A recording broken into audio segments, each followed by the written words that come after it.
So I'm Robert Hannon, and welcome to this wonderful evening with Theresa Reed. I have a few things to point out to you and ask of you.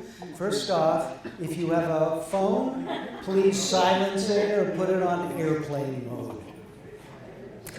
And then, of course, you probably, as you came in, saw there's a beautiful cake out there with Theresa's image on it. And who cuts that image? You know, I mean, that is like a thankless stuff. I want to know who does that. Anyway, okay. So please stay afterwards and visit with her and enjoy yourself and schmooze. Also, there are wonderful events taking place the rest of the week, and I want to point out some of them. A systematic approach to considering a cancer diagnosis in 2023 is the subject right here tomorrow evening, and the Healthy Living Series. My friend Kes Woodward is talking this Wednesday, again right here, on why scientists might want to work with artists. And of course, Music in the Garden is, and the Cold Steel Drum Band will be performing. That's something to look forward to. Now, of course, next week we have off because of the 4th, but there is a change, and the next Tall Timber will not feature Jim Barker, unfortunately, but Simon Rackauer. If you've ever biked around Fairbanks or you were ever interested in how the fat bike evolved, Simon was on the ground and an instrumental player in that development. So that's something to look forward to on the 10th of July. Okay, that's the business end of things out of the way here. Let me introduce our guest. Well, Theresa Reed may have retired as a music teacher from the Fairbanks School District some years back. Her recent work as director of the Fairbanks Light Opera Theatre's Fiddler on the Roof demonstrates she remains an active member of the performing arts community in our town. She and her late husband, Bill, helped found FLOT, and she has served on its board of director, worked as a director and costumer. In fact, she helped organize the very large FLOT costume collection. We'll hear about that this evening. Theresa was one of the original founders of Opera Fairbanks and served as the costume designer for most of their productions. She was on the Fairbanks Summer Arts Festival board for 22 years. In 2006, she was named one of the Farthest North Girl Scout Council's Women of Distinction, and she has received the Interior Mayor's Award for Arts Lifetime Achievement Award twice. She also directs the choir at Christ Lutheran Church, and the organist Ed Houston's here someplace, I think, so maybe we can ask him to. Anyway, and she also runs the weekly sing-along at the Pioneer Home. Wow. So please welcome Theresa Reed.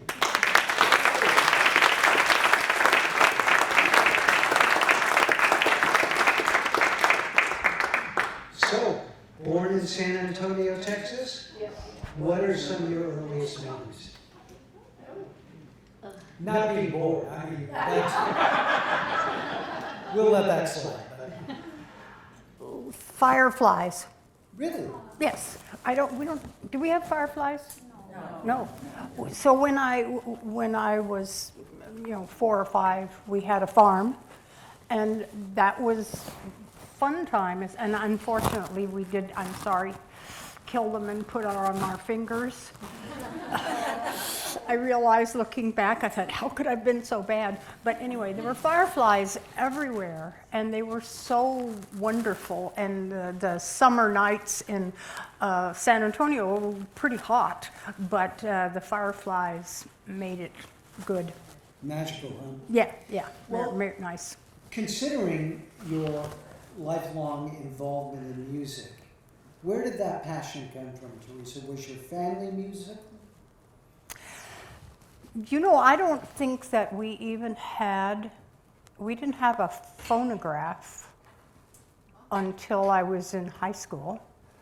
we had a radio, and we would listen to the radio, mostly like the FBI and Peace and War and things like that, and Hit Parade.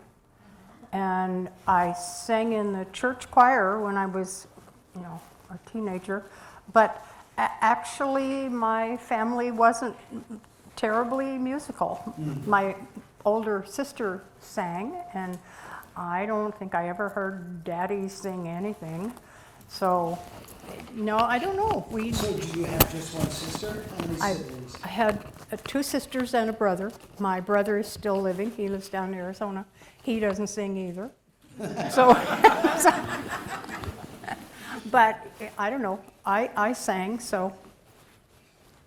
So often you hear about the experience of being in a church choir being really foundational for a lot of musicians and performers. Tell me a little bit about that experience.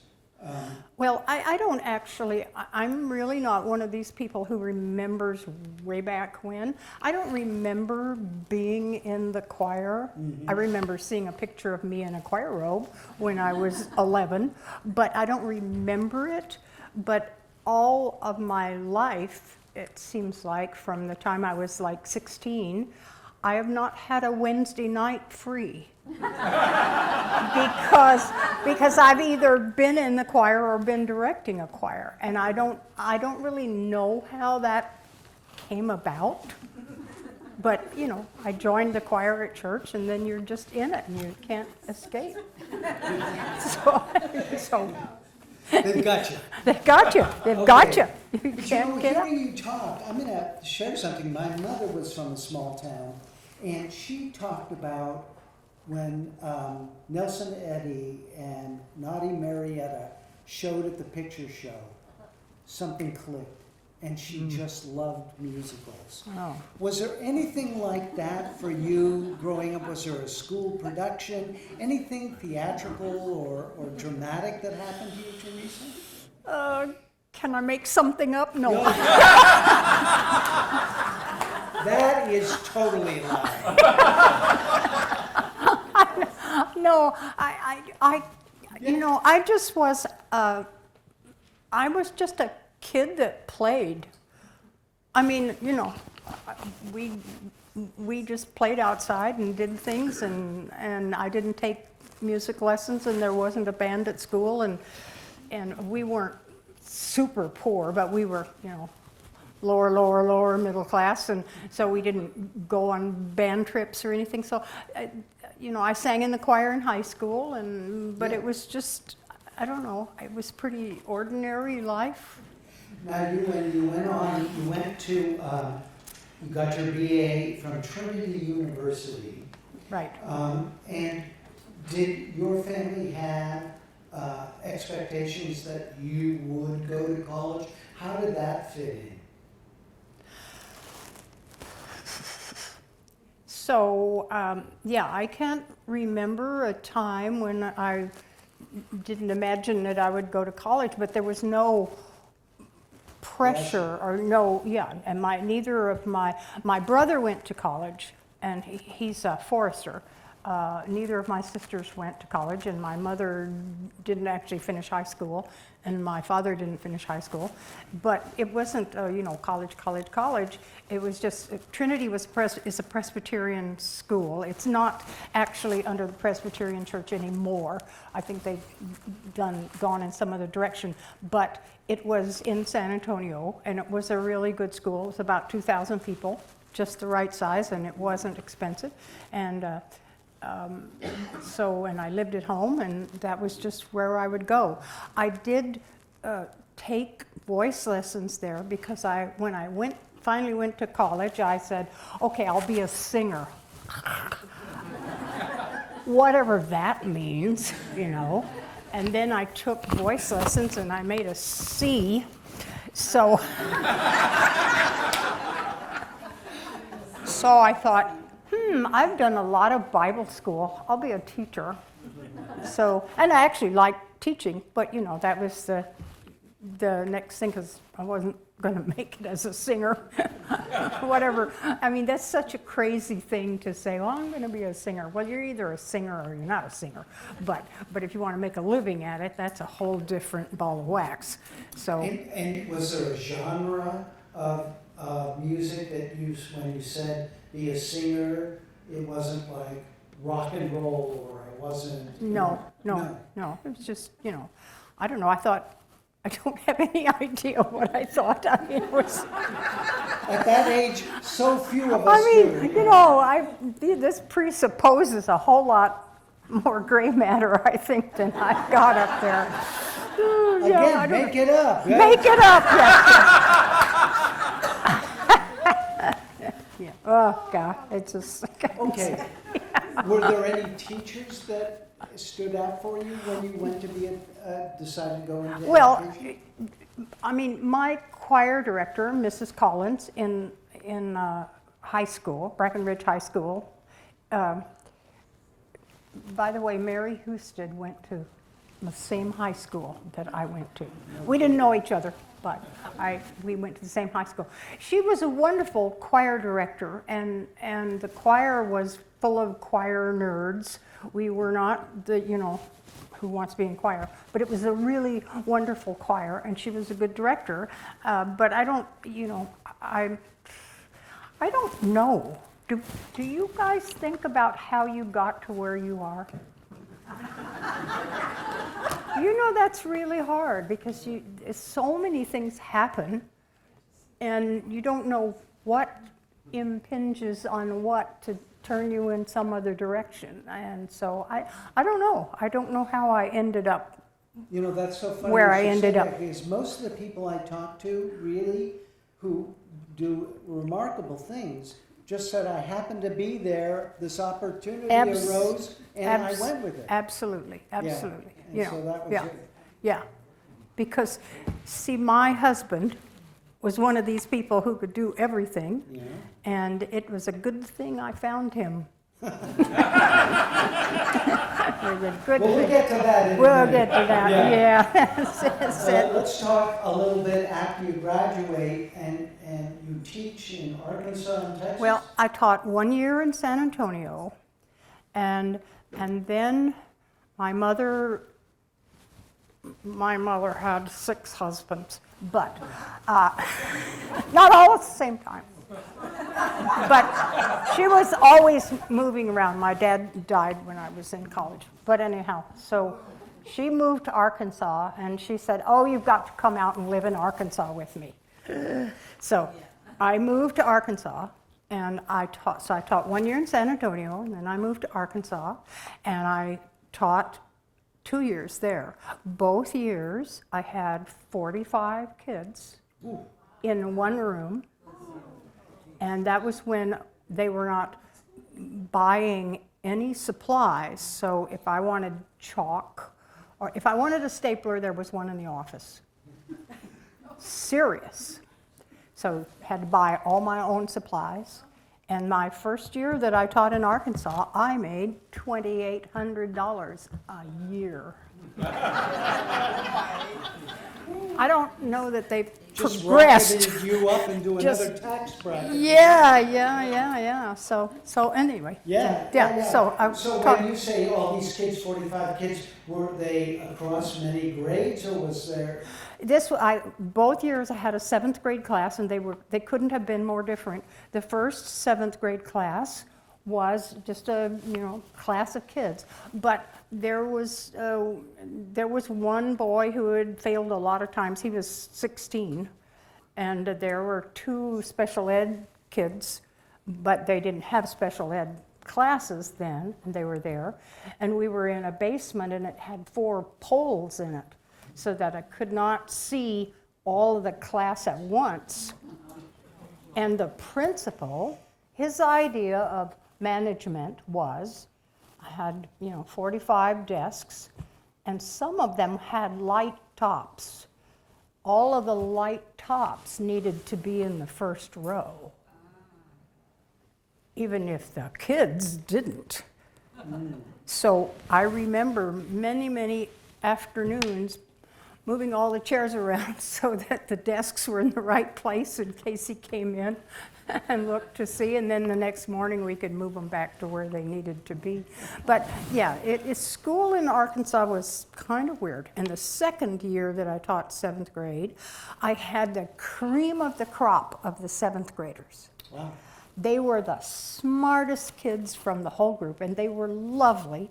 We had 45 kids again, and there were, this is a long time ago, you know.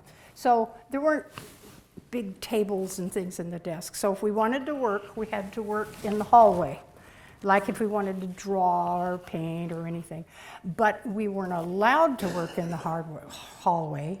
So we just had people watch, and if anybody came, we just moved. But I'm serious. I mean, this sounds goofy, but that was the way it was. So we would put all our paper out on the floor in the hallway and draw or color or whatever we were making. And I'll tell you one thing from there. It has nothing to do with you, but I mean, one of my students, Joyce, when God, who is the UN president that died in the plane crash way back when? Anyway, when he, what? Yeah. The morning that, because we'd always have news in the morning, and remember, these are the cream of the crop kids, and somebody reported on Dag Hammarskjöld dying in the plane wreck, and Joyce said, well, it'll probably be Utant who gets that position next.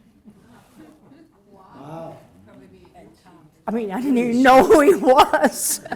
But she read up, and I mean, all of them were like that. It was a good year. They were really smart kids. But I feel bad because I don't know where that system actually got them, because it was such a poorly run education system. Could have been press gangs. They might have just owned the streets. Yeah, I don't.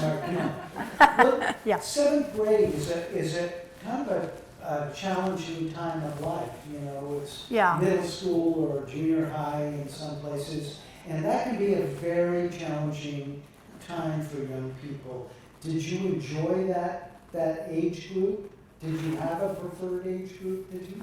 No, they were fine. They were good. The first group wasn't, because they were so dissimilar, and there were so many of them, and it was my second year of teaching, and I didn't know anything. So, you know, that was hard. But the second set of 7th graders, they were wonderful fun, and we could talk about anything. And this is so long ago, Robert, that, and I know I sound like a little old lady saying this, but I think kids were really different. Because when I later taught here, you know, 7th graders were pretty tricky, you know. So I wouldn't have any idea how to map it or graph it or anything, how the difference is, and I don't know what it was about. But they were, I would say, not, you know, 50 years ago, they weren't like they were 17 years ago. I'm sure some future historians could say before smartphones and after smartphones. Oh, I don't know. I'm sure that's going to be part of it. But let me ask you, so Texas and Arkansas, but then you go to Skagway. What drew you to Skagway, and that wasn't your first time in Alaska, was it? No, okay, so I'll tell you that, because this is my main thing, you know. So when I was living in Arkansas, teaching the second time, I was living in Fayetteville because my brother was going to school there. And so I went to the young adults Sunday night program one Sunday, and a young man was reporting on his previous summer in Presbyterian volunteers in mission. And he had gone to Alaska, and he was showing all these slides and talking about Alaska. And I thought, whoa, fun. I need to do that. So I immediately applied to the Presbyterian office and said, how do I get so I can go next summer? And I applied and came through. You know, you have to pay your own way and all that stuff, but that's okay. So I went up to Alaska, to Southeast Alaska, with the Presbyterian Church then in the summer of 61. And the Presbyterian Church owns, or did own, the Anna Jackman, which is like a 67-foot boat, and it goes between all the islands and all the little communities, Craig and Kloak and Heidelberg. And our job was to, I'm not sure whether we were necessary, but there were 12 of us, and we would go to the towns and help the people there set up a Bible school. So we'd stay for 2 weeks in Craig, set up a Bible school, help people teach, whatever. I mean, and then get on the boat and go to another place, Heidelberg, and do the same thing. So we did this in the summer. And, you know, I met lots of people, and I met Roland Rawson, who was a pastor in Skagway. I didn't meet him in Skagway, because I didn't go to Skagway. I went to Juneau and all the other Ketchikan. 2 weeks in Ketchikan without rain. Really good, really Someone good. was smiling on you. Yes. And so then I finished that up, and I went back to Arkansas and then that's when I had the 7th grade, the high price 7th graders. And while I was there and teaching in that year, Roland wrote to me, and he said, you know, there is a teaching position in Skagway. And that year I was making $3,200, and he said the salary is $5,600 and you'll have 12 kids. How long do you think it took me to say I'm there? I'm there, and you know, and because then that's where I met Bill. Bill grew up in Skagway, and so I think for me and for everybody, I went to the slideshow at the young adults program. I would never, I don't know where I would be. So that one thing took my whole life, turned it around, made it into something else. And so you never can tell when you meet somebody, when you go someplace. It's so bizarre how things can reshuffle themselves. It's just one evening. And if I hadn't gone there, it'd be completely different. That just boggles my mind, you know.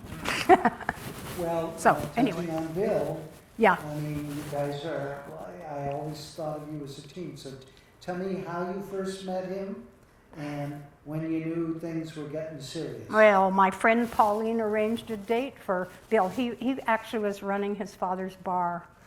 You know, I was a complete teetotaler. That's okay. We went bowling. Yeah, and you had to join the Eagles to bowl. So unfortunate, I shouldn't say that. I had to join the Eagles. They have a pretty strange thing you have to sign. But anyway, so we went bowling, and you know, and then Skagway only has 7 miles of road, so, and he had a little Beetle, so we drove a lot of 7 miles, you know. Got to know those roads pretty well. Yeah. Well, he worked on the railroad. He had been out to school to Oregon and got his degree in math, and then came back to Skagway and was running the bar. Anyway, when we finally got engaged, he decided he would go off to UAF and get his teacher's certificate so he could teach math. And then when we got married and we called up the school borough and said, we need jobs, and two teachers, oh, okay. And we got, I mean, I'm serious, we just called up. And he got a job teaching math, and I got a job teaching at Hunter. Wow. It was different back in those days. This is back in 64, right? This was 64, yep. So tell me, what was the town like back then? I'm sorry? What was the town like? This town? This town. More than 7 miles of road. More than, yeah. Well, you know, it was just a little town. I don't have too many like smash memories, except that I do remember that the Polaris had a coffee shop in it. Somebody there remembers. Was it the Polaris? Is that the? Yeah, it had a coffee shop. And the only thing I can really remember is I remember walking by there and coffee was 50 cents a cup. Why I remember that, I don't have any idea. Seems like a bargain today. Seems like a bargain today. Yeah. So, you know, and we bought a house. Well, we had an apartment over on Dale Road next to the river, and we had that for a while, and immediately Bill set up a model railroad because he had been model railroading HO scale, not toy trains, model railroads. This was really different, okay? And he had had a railroad forever, since he was 12. So as soon as we got an apartment, he started building a railroad. And we just take a place and build a railroad in it. And then pretty soon we decided we wanted a house. And so the winter of '66, we were driving around town, and it was like, I don't know, 25 or 30 below and snow everywhere. And there was this house for sale on Central, and we bought it. Wow. We didn't even know what the yard looked like because there was 3 feet of snow on it, but it's all right. And it's been a wonderful house, and I'm still there. So You're still there. still there. Oh, Yeah. wonderful. So, yeah. Well, before we turn to the founding Flot, anything from those teaching years stand out for you that you want to share? Teaching up here, as you pointed out earlier, especially for that 7th grade, a little more challenging, different. Were there other unique aspects to it? Well, when we moved here, I went to Hunter, and Rosamond Weller was the principal, and Rosamond, she was an amazing person in that she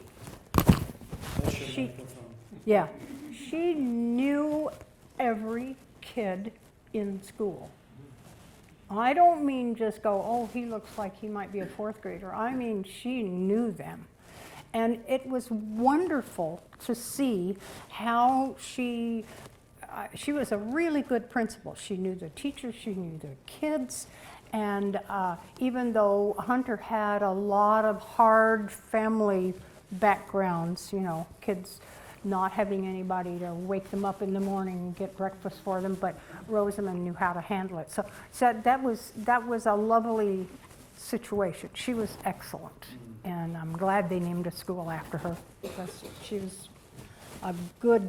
was what a principal needs to be. You know, I think so. Excellent person, excellent person. Real Yeah, gift to have leadership like that, isn't it? and then after. When Morgan was born, I took the next 4 years off and stay at home. And then when I came back into teaching, I was at Barnett, and there was a music opening, so I took that because I have a music minor. And now I can't even remember the lady I took over for, but who? Was her name Penny? No, I want to say she was a violinist in the symphony, but. Started with an M. Anyway, I remember when I said, okay, I'll take over and I'll be the music teacher, and she says, oh, and by the way, I give guitar lessons, and we have auto harp lessons, you know, so I had to bone up on everything because I could sing and read music, but guitar, I finally actually learned like 2 chords, and so if you learn 2 chords and the kids are really slow, you can keep up with them. Yes, the thing I remember about teaching is that, you know, really and truly, I think I maybe became sort of a good teacher, sort of, but boy, I was not good at the beginning. Whew.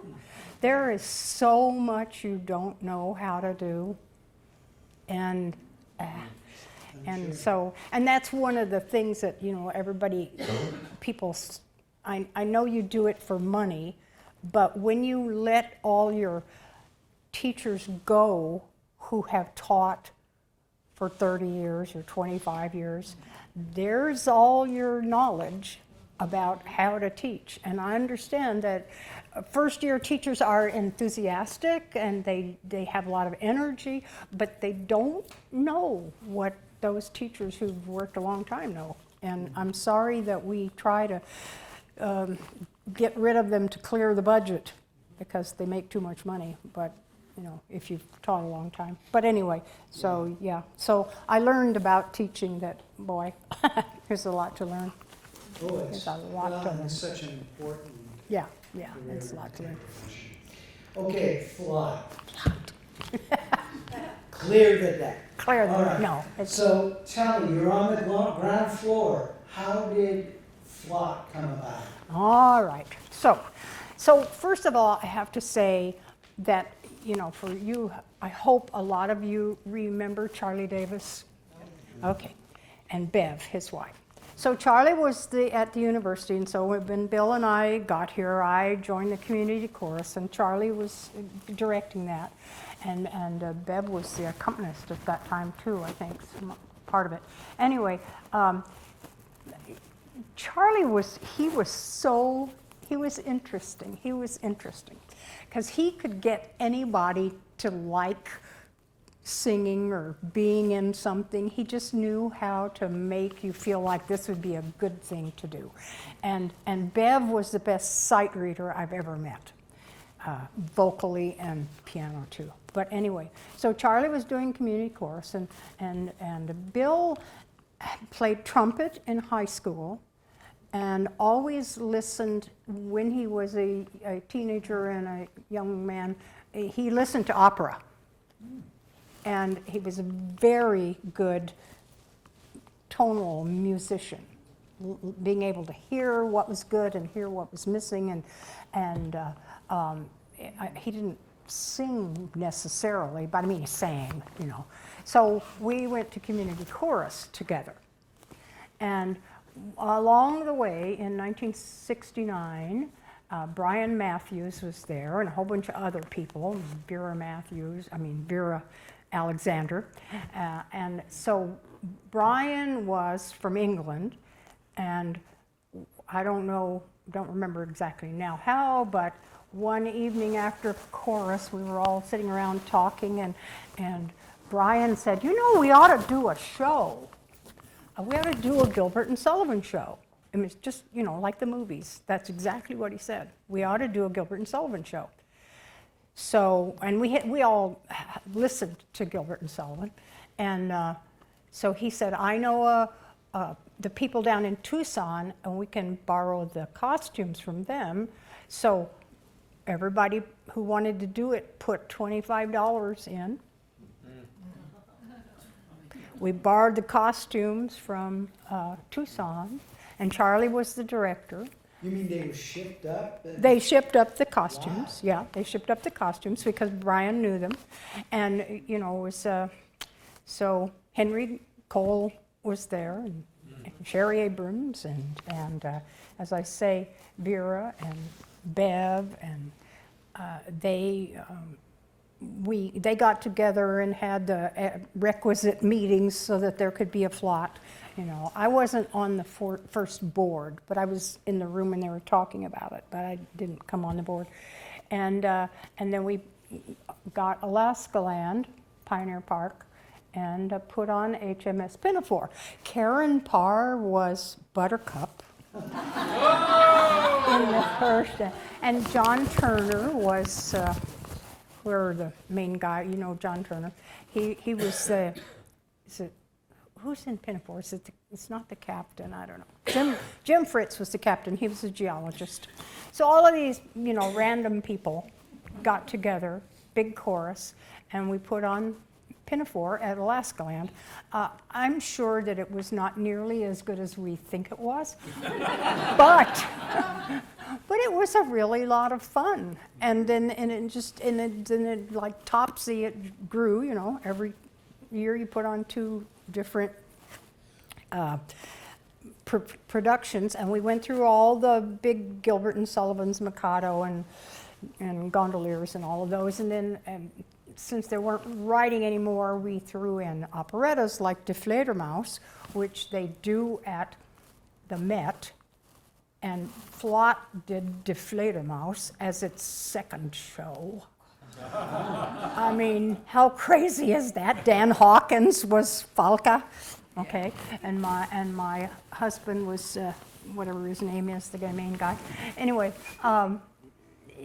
it was just crazy, and as I say, I'm sure they were not as good as we perceived them, because they were so far above our talent level.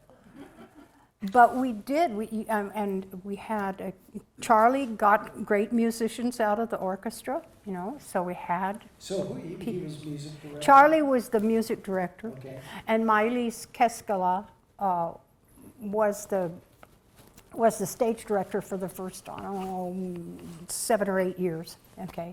And then later on, Peggy MacDonald Ferguson came on to be stage director, and we switched around people, but we filled in Gilbert and Sullivan and light opera like Die Fledermaus and Student Prince and things like that, and then pretty soon we drifted into Broadway because the others were kind of running out of material, and then just started doing Broadway. But it was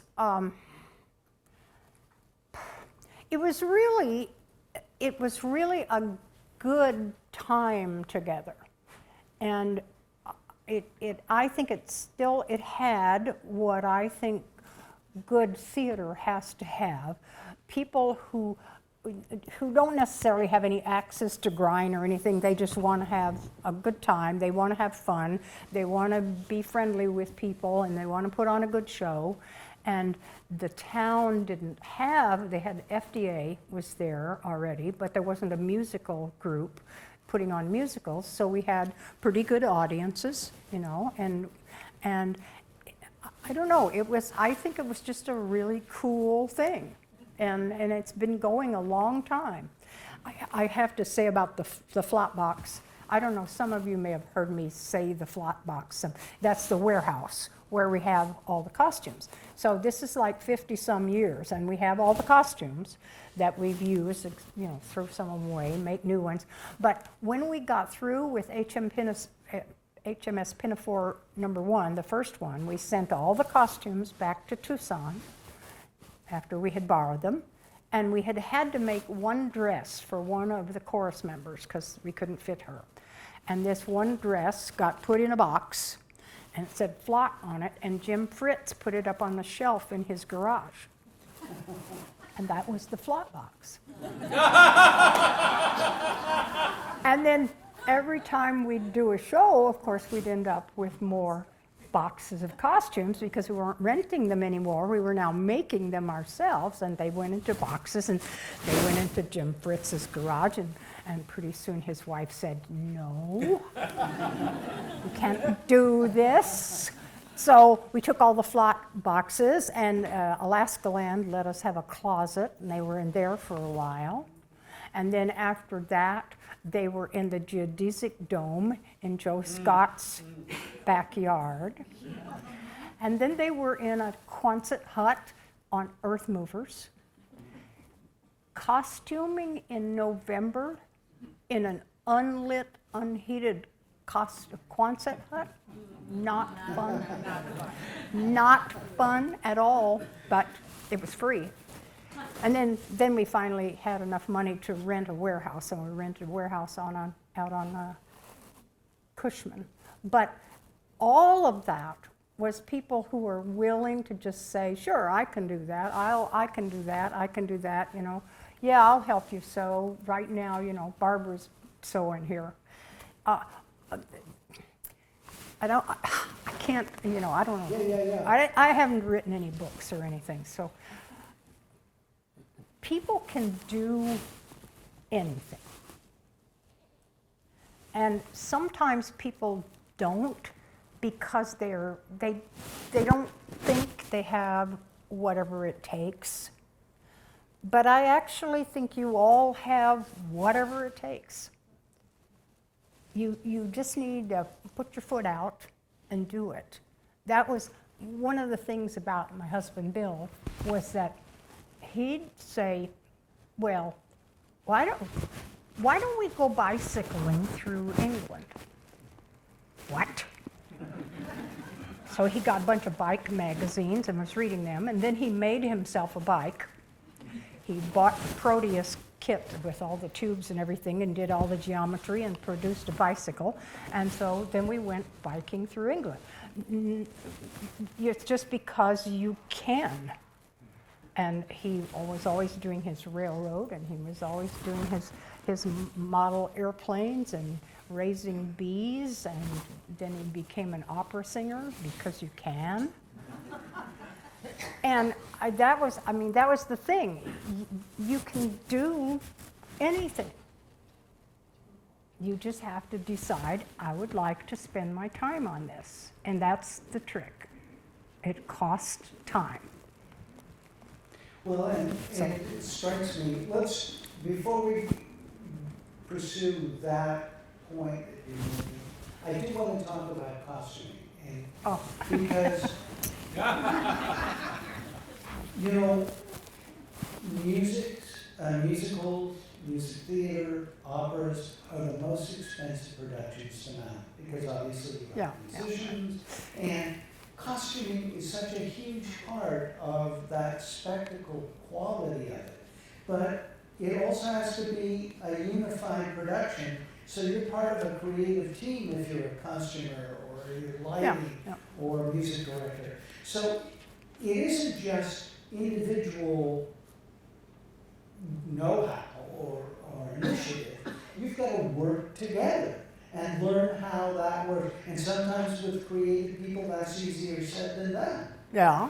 So I don't want you to talk out of school. But as a costumer, I mean, talk about that process so people understand that it's not just gussing up an old. Well, so the first thing is that costumes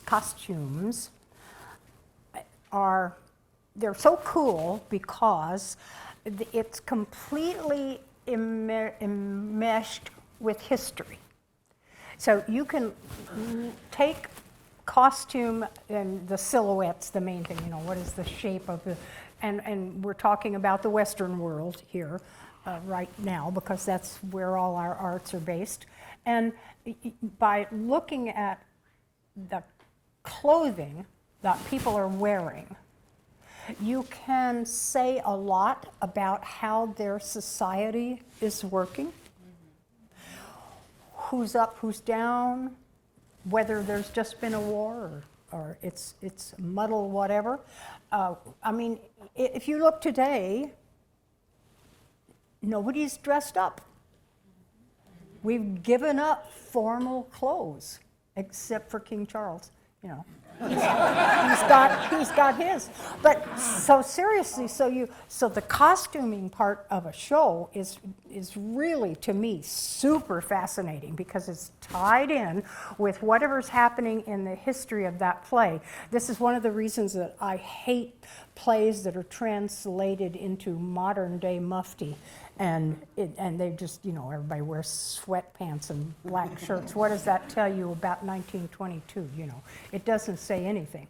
So the costuming, if you have a show where you want to say a time, So what you're doing is taking a whole audience of people and saying, okay, by magic, you have now gone somewhere that maybe never existed in this time period, and we'll take you and you can be there. So it's time and space travel. Theater is time travel. And if you do the costumes right, the people who have in their head, and you kind of have to do cliches. I know that sounds awful to people when you talk about theater, but you have to, because you come as an audience thinking, oh, okay, this play is set in 1640.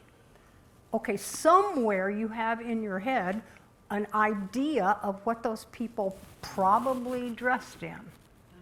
So the costumer and the stage director, have to guess what will fulfill your idea of 1640. Enough so that I can pull you in and make you believe these are real people living right now, talking and fighting and whatever they're doing. Because otherwise, it's really hard to get you into them if I don't do it visually. Because your eye sees first, and then you hear. So that's my take on costuming, is that I want to give you, as the audience, what you want. Now, that doesn't mean that it has to be boring and that it has to be the same old thing every time. But if I don't meet some of your expectations, I can't get you into the story. A couple of things come to mind. First off, as a director too, do you find that some of your cast, when they get into their costumes, suddenly have new insight into their characters and play them? I'm thinking why I asked this. In his autobiography, Laurence Olivier was saying he was having trouble capturing Richard III until he put on this nose, and suddenly it clicked for him. And I'm assuming there must be performers that when that costume comes on, suddenly it clicks, suddenly it gels. Would that be right, do you think? Well, I'm really hoping that that works. When I'm the costumer, I'm trying to make that person, one, look the way I want them to look, be comfortable, be able to do whatever they're required to do as a character and not have to worry about their costume. And yeah, I mean, I think people act how they're dressed. So that if you are, quote, dressed up, your behavior will be slightly different from if you're wearing your gardening clothes. And I don't mean you'll suddenly start swearing or anything, but there's something different. Your clothes impose something on you based on what is expected. And so if I give you a costume, then you're suddenly dressed like this person from 1700. Well, to be really good, your posture's got to change, because posture changes through the centuries. We don't walk or stand the same way. And if you're looking at a person who's dressed the same way you are, now we're suddenly got something in common. So I'm a real theater nut, you realize. So I think it's so much fun to see all the ways your mind can go, and I put a costume on you and then you can be different. And if you're really shy, you don't have to do the singing and talking. It's your characters doing it. It's much easier for me to sing when I'm wearing a costume than if I'm singing a solo at church, because, you know, that's like, oh, this is me. Okay. But if it's not me, I can do it. There's that persona. Yeah, and I think the clothes do that, and the, you know, the blocking and all of that stuff. But this is why one of the things that I think theater is so good for kids, because they are, you know, they're terribly frightened of having somebody make fun of them. And I have this one, when I was at Barnett, every year we would do some kind of big choir musical, and I did Fiddler on the Roof. And I hope there's nobody from that company here because I stole all of it. Anyway, I made a cut down version of Fiddler on the Roof for the kids in the choir. They through 6th graders. And Eric, I don't know his last name, you know, he wasn't who you'd think would play Tevye, and he wasn't popular. It's one of these movie stories, you know. He wasn't popular, and the kids didn't like him, and I had him sing Tevye, and it was like the moon came out. I mean, suddenly Eric was everybody's guy because he could do Tevye, and they looked at him and said, "That's Eric, you know, he's doing it."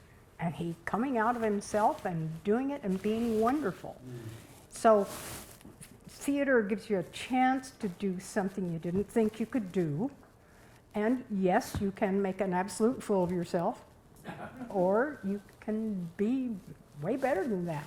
So, you know, it's just, and I think the costuming and, as I say, you have to make something that doesn't exist, and you put it together. And if you have a good lighting designer, a good set designer, and you put all these ideas together, then you get something, and we call it entertainment. I mean, it's just entertainment. It's a comic book, but I don't know, I think it's much needed.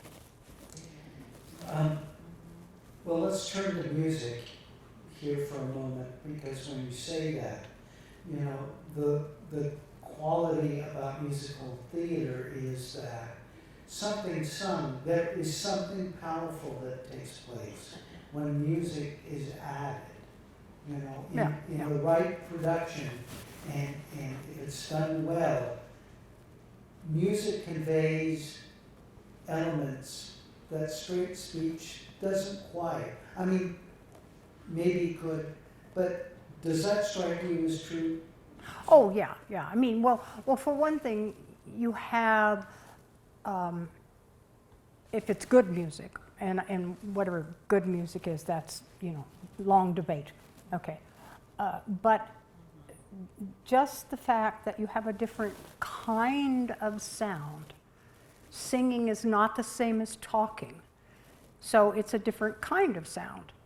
And in opera particularly, people can all talk at the same time, and they can all be saying different things and singing their character's feelings, which you can't do when you're talking, because that's just nonsense.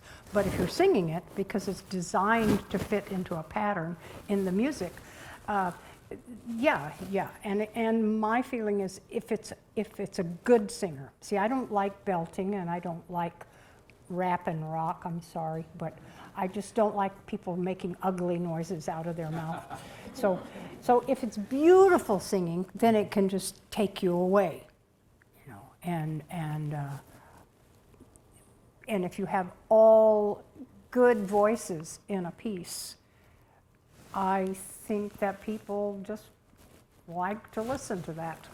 And it's George Widlinski directed Fiddler with me, you know, and he's so wonderful at knowing how to get people to do their best without yelling at them or being mean or anything. He's a really cool music director, and he's a super perfectionist.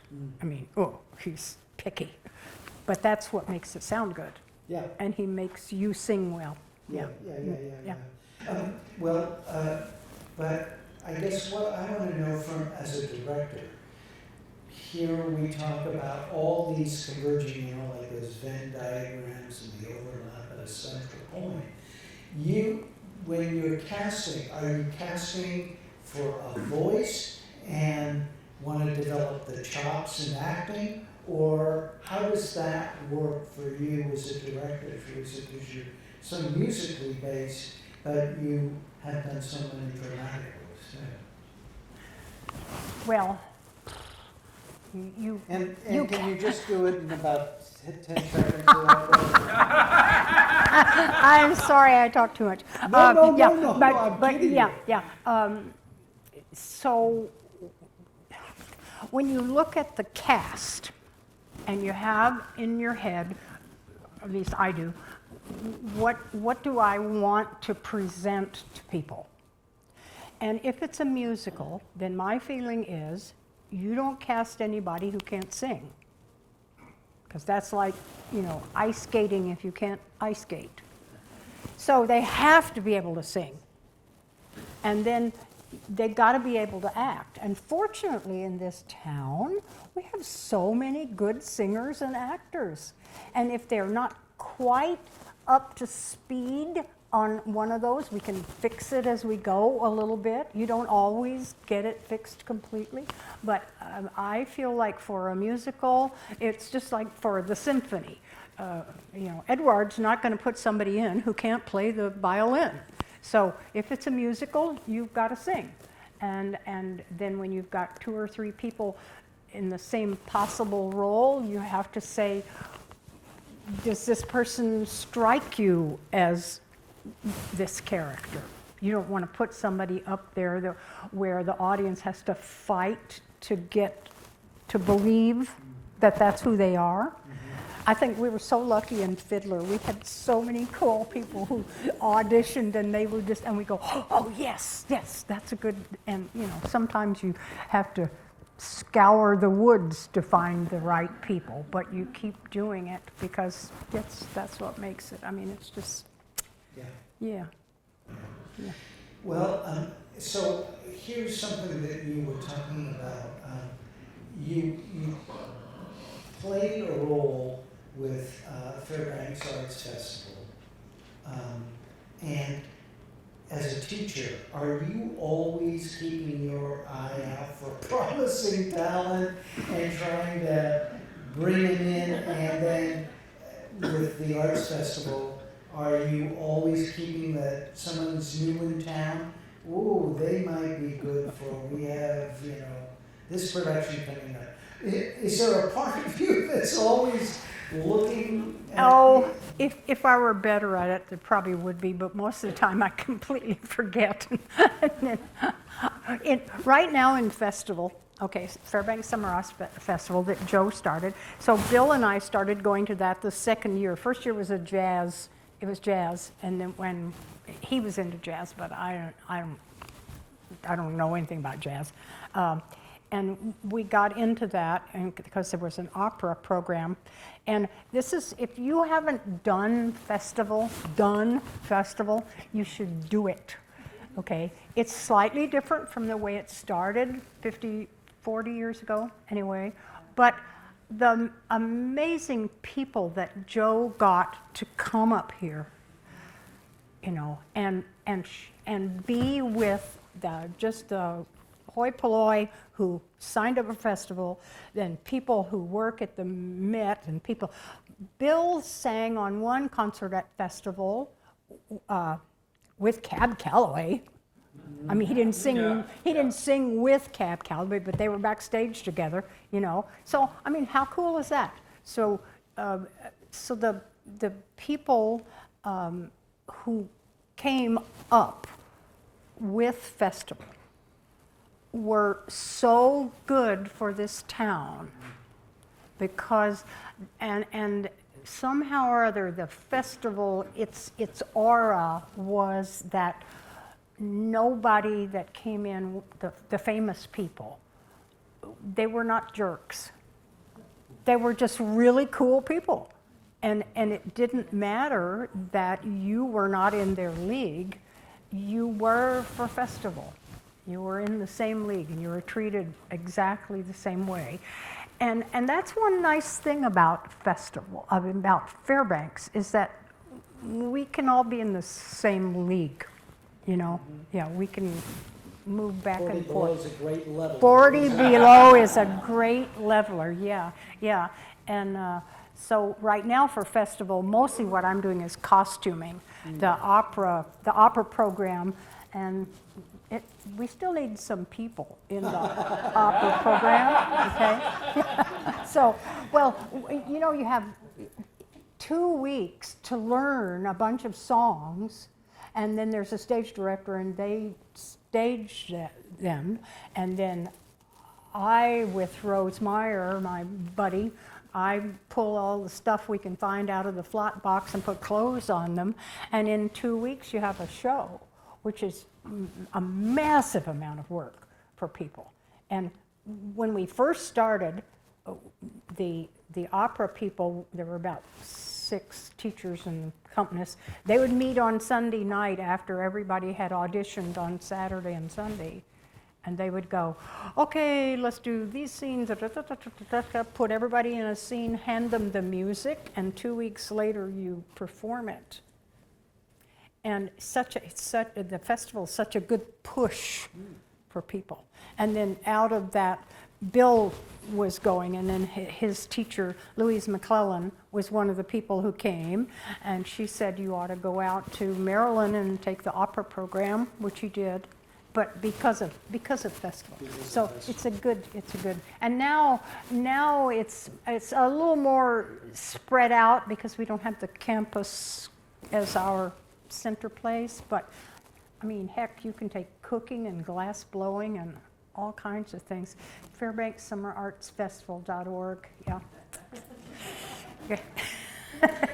Well, you know, hearing you, it always worries me a little bit when I see the arts are like targeted so often. You know, when money's tight, I understand that. But the value the arts give to communities, to individuals, and to institutions like a university or school or something. Do you want to say anything about the value of arts?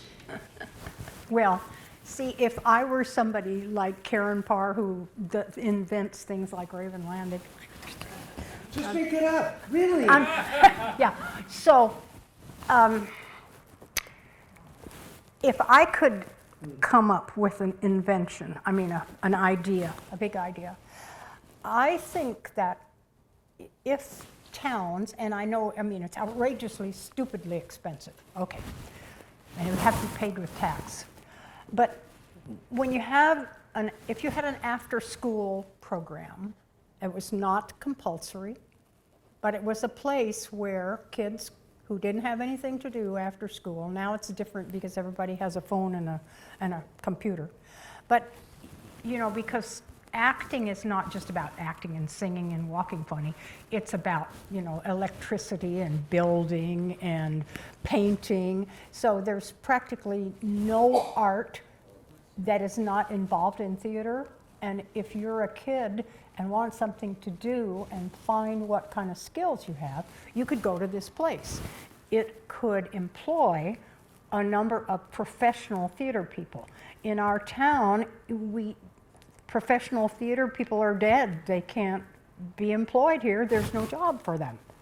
But if you were a lighting designer and you wanted to work with kids, that would be a job.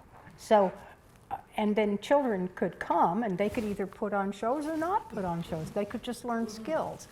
I think I have read someplace, I can't quote it anywhere, but that when kids are getting into trouble after school, that's costing the taxpayer a whole lot more money than some kind of a theater school, or I don't know what you'd call it, you know, that you would make money by having that, even though it would be a tremendous burden on the taxpayer.